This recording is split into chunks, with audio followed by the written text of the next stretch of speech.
I'm Jonathan Payne. I'm coming from JFF. JFF is a national nonprofit. And our goal is in general to make sure that make sure that every individual has access to economic mobility and economic advancement. And one of the major conduits for that is through education. And that means revising or improving our education systems. I want to first level set about what apprenticeships are and really about what apprenticeships aren't. And so first and foremost, apprenticeships are not internships. Apprenticeships are formal earn and learn agreements between apprentices, in this case, we're thinking about educators, and their employers, in this case, potentially school systems. They include a few central elements. First, paid on-the-job learning.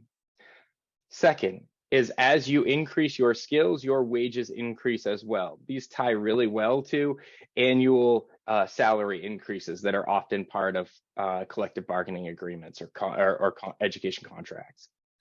Quality-related classroom instruction that, again, is tied directly to that on-the-job training. All under the supervision and guidance of a mentor and resulting in an industry-recognized credential, in this case, a teaching certificate or potentially a para certificate. Really strong and passionate stance on diversity, equity, inclusion, and accessibility. And a few years back, we won a DOL grant to create a diversity, equity, inclusion, and accessibility hub, which we call the Inclusion Hub for DEIA. Just rolls right off the tongue, has since we started it. That DEIA hub created this framework to help drive DEIA and to help organizations consider how they built DEIA into registered apprenticeship. This framework has a lot to it, and there's way more than I can go into right now. But there are three key elements here that I want to tease out because I think they pertain specifically to educator apprenticeship and are three key elements to why educator apprenticeship is really a DEIA lever in educator training. We know is that the teaching population in general across the nation does not look like the students that they teach. And part of that is a recruitment issue. In order to become a teacher through traditional pathways, that means you have to be willing and able to take out student loans. If you're not willing to do that, or you're not able to do that, your opportunities to become a teacher are pretty limited. And ultimately, because of those limitations in access, because of those barriers to access, we end up with a teaching population that does not look like and does not share the same lived experiences as our students. And that's bad for our teachers, and that's really bad for our kids. Also know that teachers don't make a lot. That once you take out those student loans, the wage penalty that those teachers incur, especially those entry-level teachers making entry-level teaching wages, which we know aren't high, those wages seem even lower and even more difficult to live off. We also know that advancing from para, ed tech, teacher's aide, whatever they might be called in your state, to a teacher, fully certified, highly qualified classroom teacher, that ultimately that often requires them leaving the workforce, which is a barrier to access for many of those people who are already doing really good work with our young people.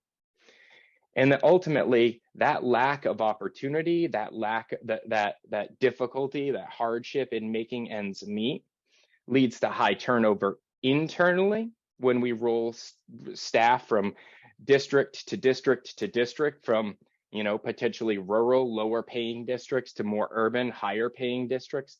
And it also pushes people out of the profession altogether. It's a 6-month internship or being a TA in college does not prepare you for all of the requirements of being a classroom teacher.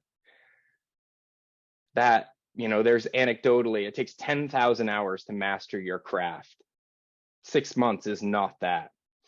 And we also know that teachers, once they once they enter the classroom, really don't get a whole lot of other additional support. Yes, they'll probably get some. They'll get some professional learning groups or some PLCs, PLGs, or they'll get some professional development along the way. But it's not as intense as what an apprenticeship will provide.